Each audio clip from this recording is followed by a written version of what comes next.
Without further ado, I would welcome to the stage Demis Hassabis of Deepmind. How would you define Deepmind and what you guys do? Well, our mission statement at Deepmind has been sort of quite simple to state, really. So the idea is that we're going to try and fundamentally solve intelligence. And then our belief is that once you've done that, you could use it for practically anything else. You know, areas of science, healthcare, social, you know, almost every area you can think of. I'm curious about, you know, games in general. What seems to have been a very big theme in your life. Yeah. Can you tell us a bit about kind of how you first got into games? Yeah, so I guess I got into games firstly through chess, and I was aged about 4 when I found out, I mean, I can't remember this, but my dad told me later I saw him play my uncle at chess, and I apparently asked them how to play, and they were sort of humouring me, like, you know, obviously I can't learn, but they started trying to teach me, and then after a couple of weeks I was beating both of them, and so then they thought, well, maybe something strange is happening here, and they took me to, you know, chess clubs, and I was always winning the age group sort of many years above my age, and then, you know, ended up playing for England and so on. And the thing is, I think it's an amazing thing for a child to train in, because it teaches you so many meta skills to do with obviously planning, problem solving, imagination, how to sort of cope with pressure. All of these are meta lessons that you can sort of then take into any other field. So I actually don't think it's so much about the chess itself. I just think it's an incredible sort of training ground, if you like, for the mind. So I want to shift gears a bit and ask you a bit more about Deepmind in London. Tell us a bit more about your thinking. You know, some companies in your position would have moved over to the States. So I obviously visited Silicon Valley and knew people out there, and also I'd been to MIT and Harvard and seen the East Coast.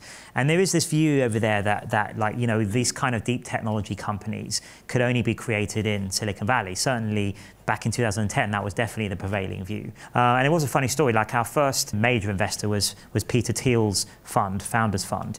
And I remember the first time I pitched to him, he decided to invest within the first meeting, but it took about 3 months before it actually was closed, because the main sticking point was he wanted us to move to Silicon Valley, because at that time he'd never invested outside of, I think definitely outside the US, maybe not even outside of the West Coast, because he felt it was that, you know, the sort of power of Silicon Valley was that sort of mythical that you couldn't create a successful, you know, big technology company or anywhere else. And eventually we convinced him that there was good reasons to be in London. Actually, one of the things was, at the time, I thought it was going to be a competitive advantage, because you know, if you're, say, a physics PhD out of Cambridge and you didn't want to move to the US, then there wasn't that many other options in the UK or even Europe, I would argue. So I felt like we would have sort of Europe to ourselves for a while, which is kind of how it was, and that actually built up our initial, first sort of 50 people or so, which was the critical mass then we needed to go beyond that. Running a company is incredibly hard, right? We all, all of you guys know that.